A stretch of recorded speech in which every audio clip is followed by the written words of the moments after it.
Hello students, welcome to Awadh education. I hope कि आप सब लोग वेल एंड गुड होंगे। बात करूं मैं प्रीवियस क्लासेस की, तो हमने उसमें cost accounting two unit number 2 cost accounting two unit number 2 operating costing और सर्विस कॉस्टिंग को अच्छे से कंप्लीट किया। इस क्लास में हम आपके दूसरा जो सब्जेक्ट है टैक्सेशन उसको स्टार्ट करेंगे, जिसमें आपका यूनिट 2 है। तो चलिए बिना टाइम वेस्ट किए हुए इस क्लास को स्टार्ट करते हैं। ये रहा आपकी स्क्रीन पर यूनिट नंबर 2। अब आप कहोगे सर ये ए क्या है, तो देखिए यूनिट 2 में आपके दो चैप्टर है, कैपिटल गेन एंड जो बी होगा, जो कि नेक्स्ट क्लास में नेक्स्ट करेंगे हम चैप्टर अदर सोर्सेस, राइट। तो यूनिट 2 है जो आपका, वो दो पार्ट में है, capital gain and other sources. Exam में आपको दोनों ऑप्शन में देखने को मिलेंगे, लेकिन हम दोनों कवर करेंगे, राइट। तो आई होप कि अब आपको क्लियर हुआ होगा कि ए क्या है। ये दो पार्ट है, A capital gain, B other sources. इस यूनिट को दो चैप्टर दिए गए, ऐसा कह सकते हो आप। Computations of taxable capital profit under the head section 45, 47, 49 to 51, 54, 54 BC, 54 EC, 54 F and 55। तो इतने सारे सेक्शन से आपको स्टडी करने हैं इस पर्टिकुलर चैप्टर में। Not relevant cost means inflation index number must be provided the question. आपको कैलकुलेशन के व्यू पॉइंट से कहा गया है कि जो इंडेक्स नंबर है ना वो दिया जाएगा, राइट। आपको कहीं फाइंड आउट करने की या याद रखने की जरूरत नहीं है। काफी सिंपल चैप्टर है, और जैसा कि अभी तक मैं आपको डीपली थियरी कराते आया हूँ, उस तरह से इस पर्टिकुलर क्लास में मैं आपको डीपली थियरी नहीं करवाऊंगा। क्यों? क्योंकि कोई भी स्टूडेंट थियरी को प्रीफर कर ही नहीं रहा है, सब थियरीज को स्किप कर रहे हैं। तो फिर क्या फायदा मेरे इतने एफर्ट्स देने का। हाँ, लिमिटेड थियरी जरूर करवाऊंगा, जो कि आपके एक नॉलेज और अंडरस्टैंडिंग पर्पस के लिए इनफ है, और एग्जाम के लिए तो इम्पोर्टेंट है ही। तो चलिए बिना टाइम वेस्ट किए हुए इस क्लास को शुरू करते हैं इंट्रोडक्शन से। Number 1, introduction. एनी प्रॉफिट और gain arising on sale or transfer of a capital assets affected during the previous year is treated as capital gain। Capital gain किसे कहते हैं? कोई भी आपका प्रॉफिट हो गया या गेन हो गया, अराइजिंग ऑन, सेल किया, आपने सेल किया या ट्रांसफर किया, of capital assets affected during the previous year, और वो प्रीवियस ईयर में होनी चाहिए, तो उसको हम बोल देंगे capital gain, simple. And is assessed to income tax whether the consideration is actually received during the year or not। और एक्चुअली कंसिडरेशन जो आपको रिसीव हुआ या नहीं, तो उसको कंसिडर किया जाएगा। ये देखिए unit 2 A capital gain by, मेरे ही चैनल का नाम रखा है मैंने, यानी अपने ही चैनल का नाम है Awadh education. Thus, the date of receipt and the method of accounting are relevant for transfer purpose, section 45। तो डेट ऑफ रिसीप्ट और जो भी मेथड है अकाउंटिंग का वो इम्पोर्टेंट करेगा, वो हम आगे पढ़ेंगे। Profit arising from the conversions of a capital assets into stock in trade of business carry on by any assessee will chargeable to tax in the year which such stock is sold by him। तो यहाँ stock की बात की गई है, जो भी stock को सेल किया उसको क्या कहा जाएगा? कैपिटल गेन कहा जाएगा, और उसको इस पर्टिकुलर हेड में ट्रीट किया जाएगा, simple. Profit arising on sale of asset including goodwill by an individual to firm or by firm to an individual is also made taxable। अब प्रॉफिट सेल ऑफ असेट करोगे जिसके अंदर goodwill भी include होगा, right, किसका, individual का, firm का और फर्म बाय इंडिविजुअल का, तो इसको भी क्या आप कंसिडर करोगे, इसको भी आप profit as a head of capital gain treat करोगे और ये इसी पार्ट का क्या होगा, टैक्सेबल होगा। The following points emerge for taxing capital profit from the above discussion and other relevant provisions. तो जो भी हमने ऊपर भी थोड़ा सा डिस्कस किया है उसके बेस पर और कुछ और भी प्रोविजन से उसके बेस पर इसको क्या किया जाएगा, कंसिडर किया जाएगा। चलिए देखते कौन कौन से है वो। Yes, number 1, there must exist capital assets owner by SSC. तो पहली बात तो वो क्या होना चाहिए कि वो कैपिटल असेट्स होना चाहिए और उसका ओनर एसएससी। एसएससी यानी क्या, तो ये तो मैंने आपको टैक्सेशन 1 यानी बीकॉम सम 3 से एसएससी का मतलब बताया था। एसएससी को कह सकते हैं कि टैक्स पेयर पर्सन, टैक्स पेई पर्सन, सिंपल, जो पर्सन टैक्स पे करता है उसी को एसएससी बोलते हैं। अगर टैक्स पे ही नहीं करता वो पर्सन तो एसएससी थोड़ी हुआ। तो पहली बात तो उसकी क्या होनी चाहिए, उसकी कैपिटल असेट्स होनी चाहिए, वो उसका ओनर यानी मालिक होना चाहिए। सीधी बात है, वो तो सभी हेड में हमने यही पढ़ा है अभी तक।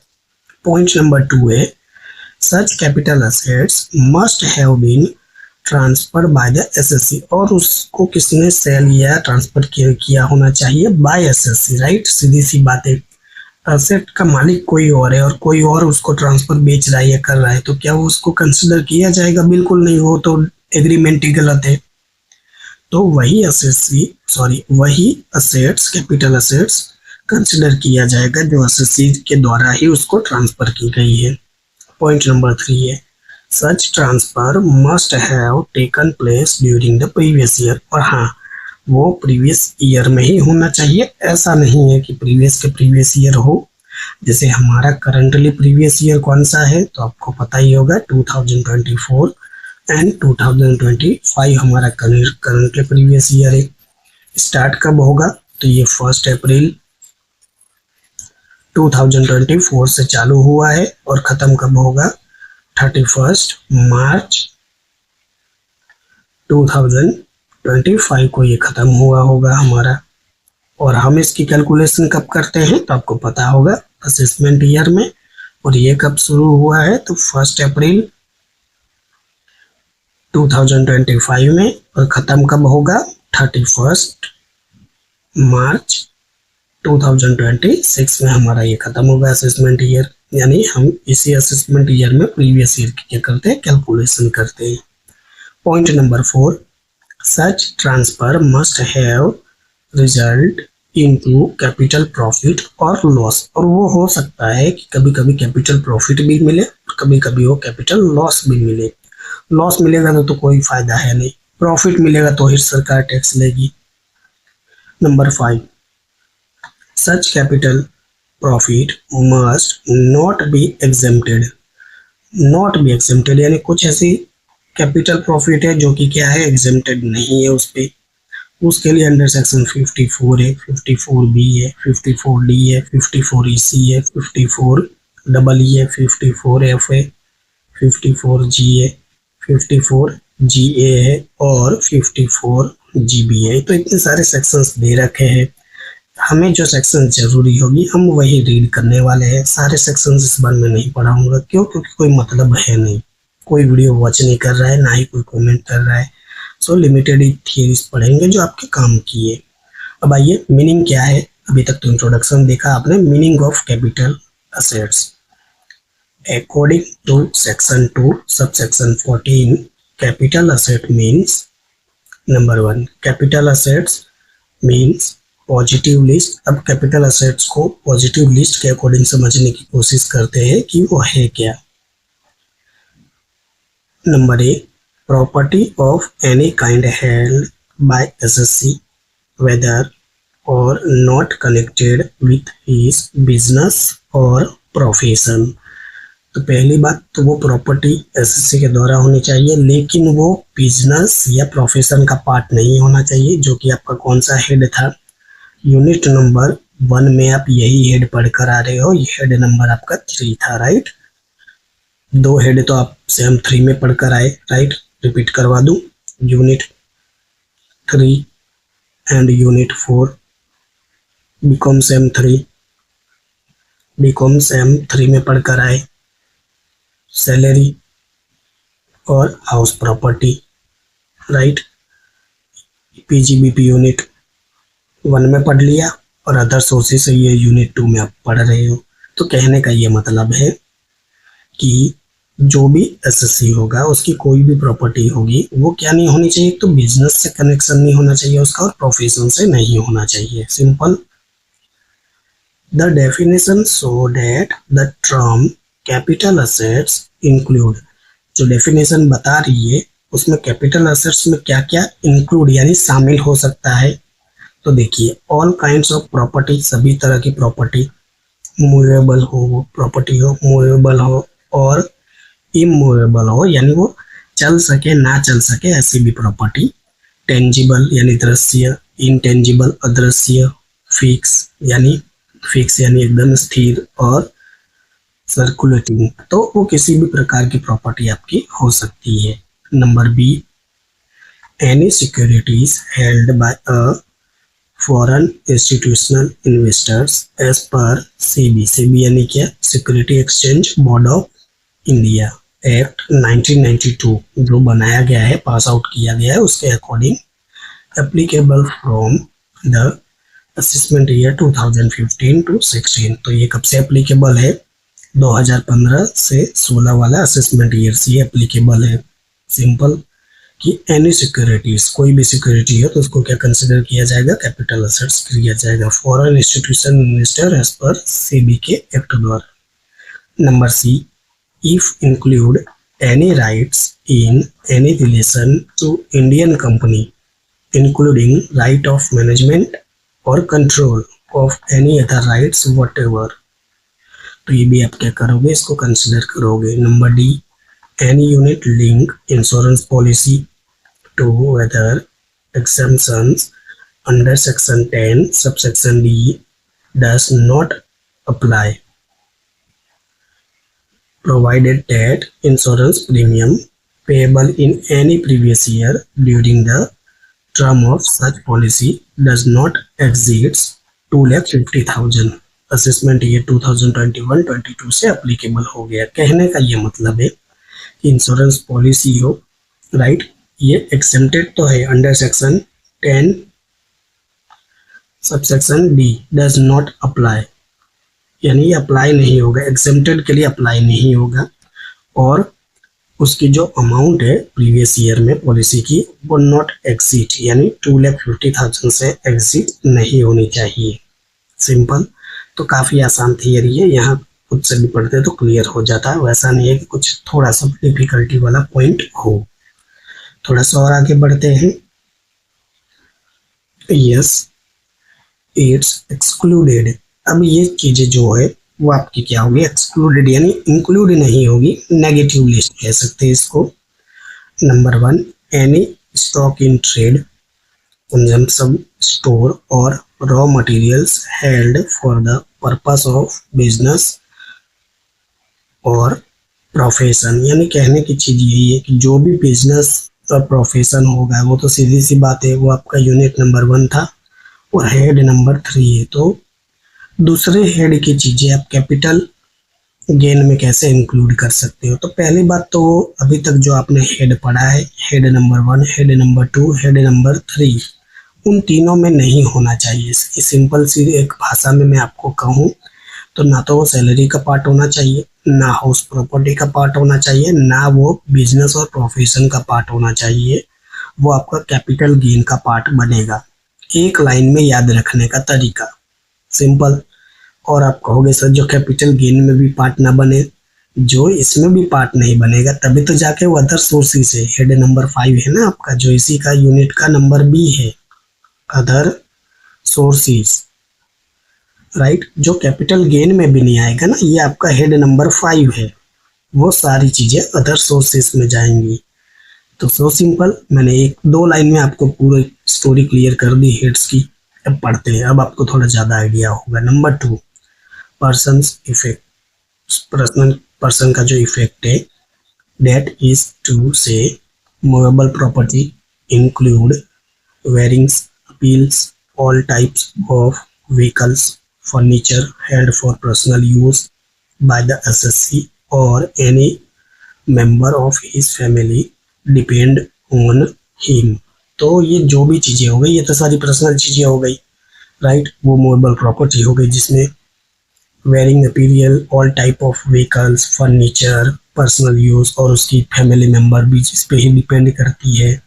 तो ये क्या हो गई, ये सारी चीजें आपकी हो गई, ये कैपिटल गेन कंसिडर नहीं की जाएगी। लेकिन हाउ एवर, ज्वेलरी हो गई, आर्कोलॉजिकल हो गया, कलेक्शंस हो गया, ड्राइंग्स हो गया, पेंटिंग्स हो गया, स्ट्रक्चर्स हो गया और any work of art are excluded from personal property. तो ये सारी चीजें एक्सक्लूडेड, एक्सक्लूडेड यानी क्या कि इसको पर्सनल प्रॉपर्टी नहीं माना जाएगा, मीन्स कैपिटल गेन माना जाएगा। And this items are taxable, और ये सारी आइटम है क्या होगी आपकी, टैक्सेबल कंसिडर की जाएगी।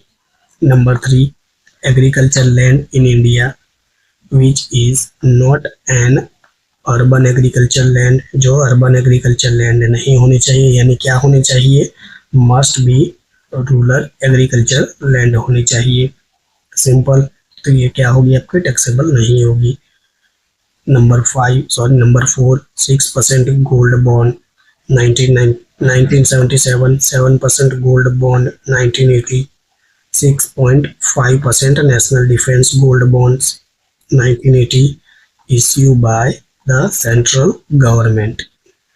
Number 5, special barrier bonds 1991 issued by central government। Number 6, gold deposit bond issued under the gold deposit scheme 1999। and number 7, deposit certificate issued under gold monetization scheme 2015। तो ये सारी जो चीजें हैं, ये क्या होगी, आपका पार्ट नहीं बनेगी कैपिटल गेन का, राइट, सिवाय कुछ इस चीजों को छोड़ के। लिखा है ना एक्सक्लूडेड, कैपिटल गेन में से क्या किया जाएगा, इसको बाहर निकाल दिया जाएगा। Negative items, simple. अब थोड़ा सा और आगे बढ़ते हैं जिससे आपको आइडिया हो कि कैपिटल असेट्स में क्या क्या चीजें हैं और कैसे है। The following are included in the capital assets. Number 1, goodwill of the business welfare affected the assessment year 1988 to 89, even if no payment has been made for goodwill, and if amount is realized for goodwill as self-generation assets, it would be treated as a capital gain. तो कहने का यही मतलब है कि अगर goodwill वो create हो रहा है, वो चाहे रियलाइज हुआ हो या ना हुआ हो, क्या कंसिडर किया जाएगा, गुडविल की कंसिडर किया जाएगा, और गुडविल को आप कैपिटल गेन ही ट्रीट करोगे, right. Number 2, a right of subscribe for share in a company और right to purchase any property are also capital assets. तो राइट्स ऑफ शेयर हो गए, जब सब्सक्राइब कर दिए या फिर उसके राइट से, तो उसको भी क्या कंसिडर किया जाएगा, कैपिटल असेट्स का ही पार्ट कंसिडर किया जाएगा। नंबर 3, लीज होल्ड राइट्स इन अ माइन और licence obtained for manufacturing of वनस्पति products is also considered capital assets। तो जो लीज होल्ड राइट्स होंगे उसको भी कैपिटल असेट्स के ही तौर पे कंसिडर किया जाएगा, ट्रीट किया जाएगा। पॉइंट नंबर 4 है पार्टनर्स शेयर। पार्टनर के जो शेयर होंगे ना फर्म के अंदर, इज अ कैपिटल असेट्स, तो उसको भी क्या किया जाएगा, कैपिटल असेट्स से ही माना जाएगा। पॉइंट नंबर 5 है assets like route permit for buses, density rights, copyrights are also treated as capital assets। यानी असेट के अंदर जो परमिट होगा फॉर बसेस का, टेंसी राइट्स का, कॉपीराइट्स का, उसको भी आपको क्या क्या उसको माना जाएगा, कैपिटल असेट्स ही माना जाएगा। सिंपल। तो आई होप कि थोड़ा बहुत आपको समझ आया होगा कि अब कैपिटल गेन या कैपिटल असेट्स कैसे कहा जाएगा। आइए अब टाइप्स देखते हैं कितने हैं। ऐसे दो ही तरह के टाइप्स है कैपिटल गेन के, एक STG CG और एक LTCG। यानी सीधी बात कहूँ तो short term capital gain, long term capital gain. आपको कुछ भी ज़्यादा नहीं पढ़ने की ज़रूरत है, बस ये डिफरेंस एक में जो आपको पढ़ा रहा हूँ इस पे फोकस करिएगा, सारी चीज़ें आपकी क्लियर हो जाएंगी। राइट, तो देख लीजिए ये पॉइंट्स है डिफरेंस के। सबसे पहले ये देख लीजिए, शॉर्ट टर्म कैपिटल गेन 1 और ये लॉन्ग टर्म कैपिटल गेन 2, ये दोनों के बीच डिफरेंस क्या है। तो पहले आइटम को समझिए। जैसे फाइनेंशियल असेट हो, फाइनेंशियल असेट्स यानी क्या, फॉर एग्जांपल लिस्टेड शेयर हो गए आपके, लिस्टेड, हाँ, तो हेल्ड फॉर 12 मंथ्स और लेस, यानी एक साल, 12 मंथ्स यानी क्या, 1 ईयर, 1 ईयर हुआ ना, एक साल से कम हो तो उसे शॉर्ट टर्म कैपिटल गेन कहोगे, और यही एक साल से ज्यादा हो तो उसे लॉन्ग टर्म कैपिटल गेन कहोगे। किसकी बात हो रही है, फाइनेंशियल एसेट्स की। फॉर एग्जांपल लिस्टेड शेयर हो गया, सिंपल। अनलिस्टेड शेयर हो या फिर इमूवेबल प्रॉपर्टी हो, जैसे लैंड, बिल्डिंग, या फिर दोनों भी हो सकता है। तो इसके लिए कितना है, 24 मंथ्स है, यानी 2 ईयर्स कह सकते हैं इसको, बिल्कुल जी कह सकते हैं। तो अनलिस्टेड शेयर हो, मूवेबल प्रॉपर्टी हो, जैसे लैंड, बिल्डिंग, ये दोनों हो सकता है, तो ये आपका 2 साल से कम होना चाहिए, तो उसको आप शॉर्ट टर्म कैपिटल गेन कहोगे। अगर यही चीज 2 साल से ज्यादा है, राइट, 2 ईयर से ज्यादा है, मोर देन 24 मंथ्स यानी 2 ईयर्स ही हुआ, तो उसको आप बोल दोगे लॉन्ग टर्म कैपिटल गेन। बताइए कितना आसान है चीजों को समझना, है यानी एकदम simple. All other capital assets general के फॉर्म में हो सकते हैं, हेल्ड फॉर 36 मंथ्स और लेस, यानी 3 ईयर्स, 3 साल से कम हो तो उसको आप क्या बोल दोगे, शॉर्ट टर्म कैपिटल गेन। और यही 3 साल से 36 मंथ्स यानी क्या, 3 years he, right. More than 36 months, ज्यादा हो तो आप इसे लॉन्ग टर्म कैपिटल गेन बोल दोगे। यानी 12 का टेबल आता है ना, तो ये 3 चीजें आइटम याद रख लेना। नंबर 1 फाइनेंशियल एसेट्स की बात हो रही है, नंबर 2 अनलिस्टेड शेयर यानी इमूवेबल प्रॉपर्टी की बात हो रही है, और number 3 all other capital assets यानी जनरल की बात हो रही है।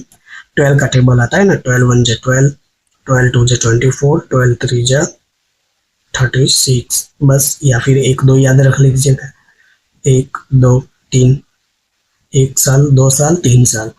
कम हो तो शॉर्ट टर्म कैपिटल गेन, और ज्यादा हो तो लॉन्ग टर्म कैपिटल गेन। जैसे 13 मंथ मैंने कह दिया, 13 मंथ्स, राइट, किसकी, लिस्टेड शेयर की। अब इसको मैं आपसे पूछूं कि किस कैटेगरी में जाएगा, तो आप चेक करोगे listed share, yes sir number 1 है, 13 मंथ है यानी 12 मंथ से ज्यादा है, तो ये आपका लॉन्ग टर्म कैपिटल गेन हो गया। बस बताइए क्या है, सिंपल तो है, बस ये टेबल याद कर लीजिएगा, आपका काम हो जाएगा। So simple. चलिए थोड़ा सा और आगे बढ़ते हैं। यस, अब आगे तो क्या बढ़ना है, अब बहुत ही इंपॉर्टेंट चीजें आपको थोड़ा सा ध्यान में लेना है, जो कि कैलकुलेशन के भी व्यू पॉइंट से इंपॉर्टेंट है। तो whenever a person sell out assets and get income is simply consider as a capital gain. तो इसको क्या किया जाएगा, कैपिटल गेन ही किया कंसिडर किया जाएगा। जब कोई पर्सन क्या करेगा, सेल करेगा असेट्स को, और उस पे जो इनकम होगी तो उसको आप कैपिटल गेन कंसिडर करोगे। There different capital assets like residential, वो हाउस हो सकता है। अब आप कहोगे सर रेसिडेंशियल हाउस कैसे हो गए जी, अपने हाउस प्रॉपर्टी में तो जो कैलकुलेट किया था, जो लेट आउट करते थे उस पर आप टैक्स पे करते थे, राइट। याद कीजिए, हाउस प्रॉपर्टी आप पढ़कर आए हो, मैंने ही पढ़ाया है आपको। हाउस प्रॉपर्टी जो लेट आउट करते थे उस पे टैक्स पे करते थे, रेसिडेंटल तो फुल्ली एग्जेम्प्टेड था, लेकिन आप इसको सेल करोगे तो इस पे भी सरकार टैक्स लेगी। तो वही चीज बात हो रही है, राइट। रेसिडेंटल हाउस जो आप खुद रह रहे हो, सेल्फ ऑक्यूपाइड जिसे कहते हैं, एब्रॉड लैंड, ज्वेलरी जिसमें gold, silver, diamond, extra shares, debentures consider as a capital assets, और ये आपको क्या होगा, टैक्सेबल होगा अंडर कैपिटल असेट्स, यानी this head. Simple. At the time of calculating capital gain, purchase price of assets will be adjusted in current year on the basis of index number, and such index cost will be compared with selling price and net profit capital gain will be calculated। अब देखिए बात क्या आती है कि किसी भी assets को कैसे कंसिडर किया जाए, तो यहाँ एक इंडेक्स कॉस्ट नंबर दिया होगा आपको, वो इंडेक्स कॉस्ट नंबर के ही आधार पे किसी भी प्रॉपर्टी को कंसिडर किया जाएगा, राइट। अपने मन से जो कहोगे वो कंसिडर नहीं होगा। Simple. Here normally following statement will be take into the consideration. तो बस यही आपका स्टेटमेंट है, बहुत ही प्यारा सा छोटा सा पर्टिकुलर, और ये अमाउंट जो कि ऑफकोर्स इंडिया में हो तो रुपीस में होगी। सेलिंग प्राइस, सेलिंग प्राइस में से यहाँ लिख देना है और इसमें से आप लेस कर दोगे सेलिंग एक्सपेंस, सो आपको मिल जाएगा क्या, नेट कंसिडरेशन। नेट कंसिडरेशन में से आप लेस कर दोगे इंडेक्स कॉस्ट। सिंपल। तो आपको क्या मिल जाएगा, आपको मिल जाएगा what, capital gain. Capital gain में से लेस कर दोगे टैक्स फ्री, जो कि जो भी आपको मिलेगा उसको आप लेस कर दोगे, राइट। उसको आप लेस कर दोगे तो आपको क्या मिल जाएगा, टैक्सेबल कैपिटल गेन मिल जाएगा। बस यही फॉर्मेट है, एकदम प्यारा सा छोटा सा फॉर्मेट है। देखिए सेलिंग प्राइस, सेलिंग प्राइस में से लेस कर दीजिए सेलिंग एक्सपेंस, तो आपको नेट कंसिडरेशन मिलेगा। नेट कंसिडरेशन में से इंडेक्स कॉस्ट को लेस कर दीजिए तो कैपिटल गेन मिल गया, और कुछ टैक्स फ्री होगा तो टैक्स फ्री कर दीजिए तो टैक्सेबल कैपिटल गेन मिल गया। बहुत ही प्यारा सा और छोटा सा चैप्टर है। अभी तक जो 3 हेड पढ़े हो, ये आपका हेड नंबर 4 है। उन तीनों के कंपेयर में ये काफी आसान है, मैं तो कहूँ 5 में से ये आसान है, राइट। तो अभी तो आप 3 पढ़े हो, तो मुझे यही कहना चाहिए कि 3 हेड के कंपेयर में ये आपको सबसे ज्यादा मजा आएगा। तो ये चैप्टर आपका शुरू होते ही खत्म हो जाएगा, आपको पता भी नहीं चलेगा, इतना आसान है ये। For calculating taxable calculating gain following additional point will be also consider. तो कैलकुलेट तो आप कर लोगे, लेकिन कुछ पॉइंट्स है उनको भी अब आपको ध्यान में रखना है। वो पॉइंट कौन कौन से हो सकते हैं सर, बता दीजिए। तो चलिए डिस्कस कर लेते हैं। नोट नंबर 1 है जिसमें इंडेक्स कॉस्ट के बारे में कुछ कहा गया है। For calculating index cost following formula will be utilize. आपको इंडेक्स कॉस्ट कैलकुलेट करने के लिए आपको ये फॉर्मूला यूज करनी है। इंडेक्स कॉस्ट यानी आईसी भी बोलते हो, फेयर वैल्यू या फिर परचेस प्राइस, कुछ भी कह सकते हो, फेयर वैल्यू या परचेस प्राइस, मल्टीप्लाई कर दोगे index number of sales year और उसको डिवाइड कर दोगे index number of purchase year, यानी सेल्स ईयर को परचेस ईयर से डिवाइड कर दोगे, जो आंसर आएगा परचेस प्राइस से मल्टीप्लाई कर दोगे तो आपको मिल जाएगा आईसी यानी इंडेक्स कॉस्ट। बताइए कितना आसान है, बट कुछ और चीजें ध्यान रखनी है। If the property purchase after 2021 and 22, लेकिन आप कोई प्रॉपर्टी को परचेस कर रहे हो 2001 या 2 के बाद, then index cost will be calculated on the basis of index number, but if the property purchase price before 2021, then ये कब कैलकुलेट करना है, जब आपने 2001 या 2 के बाद की प्रॉपर्टी को खरीदा हो तो आपको ये आईसी वाली फॉर्मूला यूज करनी है। लेकिन उससे पहले की प्रॉपर्टी हो और उसको क्या हुआ हो, परचेस किया हो, तो number 1 purchase price before 2021 two, Number 2, fair market value of 2021-22. Whichever is high will be considered for calculating index cost. तो फिर ये दोनों में से जो परचेस प्राइस का होगा और फेयर मार्केट वैल्यू, दोनों में से जो ज़्यादा होगा ना, हाई यानी हायर विल बी कंसिडर, तो उसको ही कंसिडर किया जाएगा। अब ये थोड़ा प्रैक्टिकली फॉर्म में हो जा रहा है, बट इतना तो आप एटलीस्ट ध्यान रख सकते हो, ज़्यादा नहीं है, 4 पॉइंट है। फॉर्मूला है वो प्रॉपर्टी कब की है, 2001 या 2 से पहले की है, तो फिर आप क्या करोगे, ये दो चीजें कंपेयर करोगे और उसमें से जो ज्यादा होगा वो आप लोगे। सिंपल है। नोट नंबर 2 है डिबेंचर्स के लिए। In case of debentures whether listed और नॉन लिस्टेड, चाहे वो लिस्टेड हो या फिर नॉन लिस्टेड हो, for calculating capital gain its original purchase price itself will be considered. It means index number will be ignore, totally ignore कह सकते हैं, totally ignore। यानी डिबेंचर के केस में चाहे वो लिस्टेड डिबेंचर हो या नॉन लिस्टेड हो, आप उसकी ओरिजिनल प्राइस ही कंसिडर करोगे, राइट। जो उसका इंडेक्स नंबर है उसको टोटली क्या करोगे, इग्नोर करोगे। सिंपल। तो डिबेंचर के लिए था। पॉइंट नंबर 3 है टैक्स फ्री कैपिटल गेन, जिसमें आपको अंडर सेक्शन 54 के अकॉर्डिंग कुछ चीज़ें ध्यान में लेनी होंगी। वैसे आपके बुक में जो 2-3 पॉइंट्स है उसी को मैंने लिखा है, नहीं तो लिस्ट तो काफ़ी इसकी लंबी चौड़ी है क्योंकि अंडर सेक्शन 54 है। और मैंने जैसा स्टार्टिंग में कहा, मैं बहुत ही डीप में थियरी नहीं पढ़ाऊंगा क्योंकि मुझे पता है आपके कैसे व्यू मिले हैं।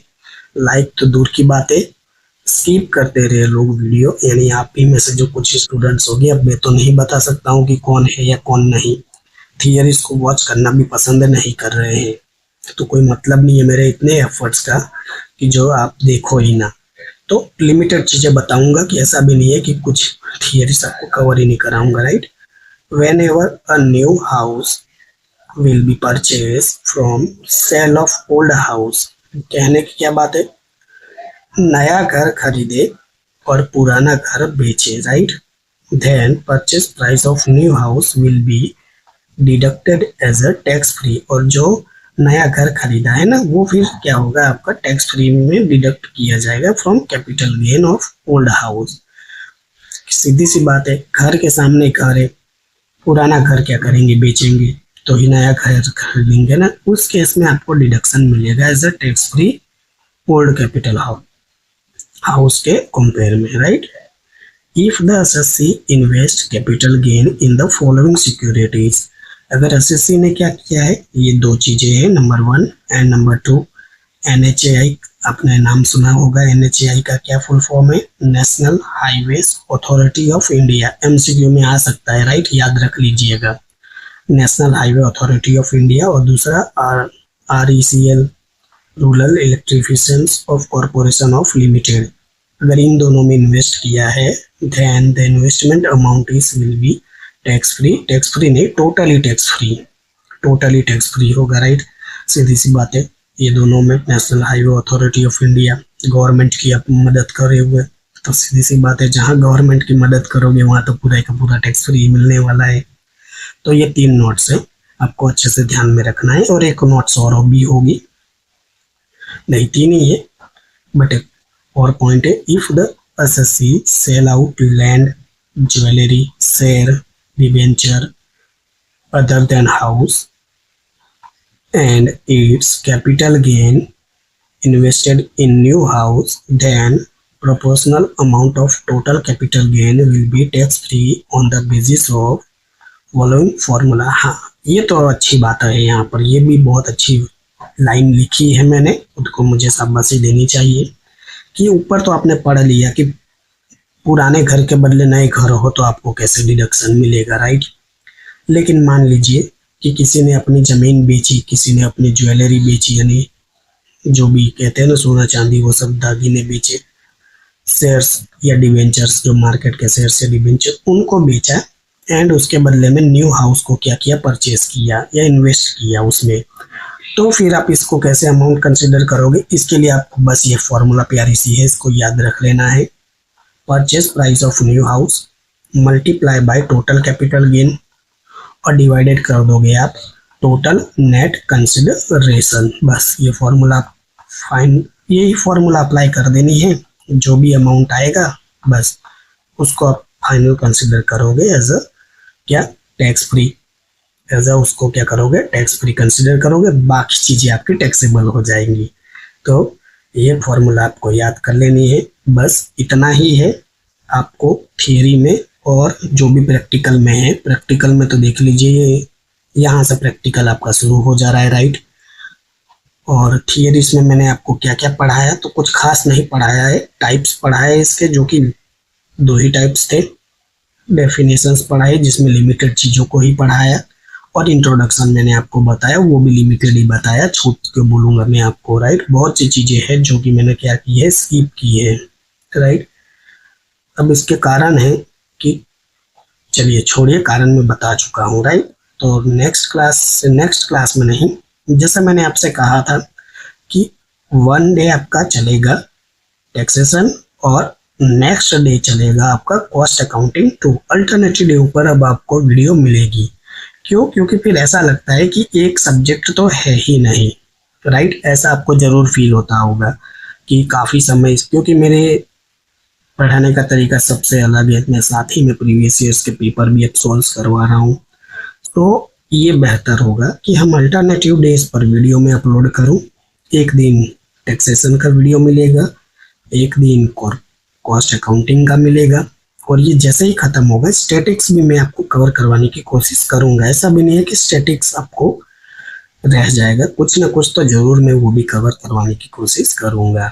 सो बस वीडियो वॉच करने के लिए thank you so much. I hope कि कैपिटल गेन जो कि टैक्सेशन 2 यूनिट नंबर 2 है, ये इसका इंट्रोडक्शन आपको पसंद आया होगा। अगर वीडियो अच्छी लगती है तो प्लीज़ लाइक कीजिए, अपने फ्रेंड्स और क्लासमेट के साथ ज़रूर शेयर करिए। कोई डाउट है कमेंट बॉक्स ऑन है, आप अपने डाउट को पूछ सकते हो, मैं सभी कमेंट के आंसर करता रहता हूँ। और हाँ, अगर चैनल पे नए हो प्लीज़ चैनल को सब्सक्राइब जरूर करिएगा। वीडियो वॉच करने के लिए थैंक यू सो मच। मिलते हैं नेक्स्ट क्लास में जिसमें हम कॉस्ट अकाउंटिंग 2 में यूनिट नंबर 3 स्टार्ट करेंगे। तब तक के लिए आप अपना ध्यान रखिएगा। Take care, bye.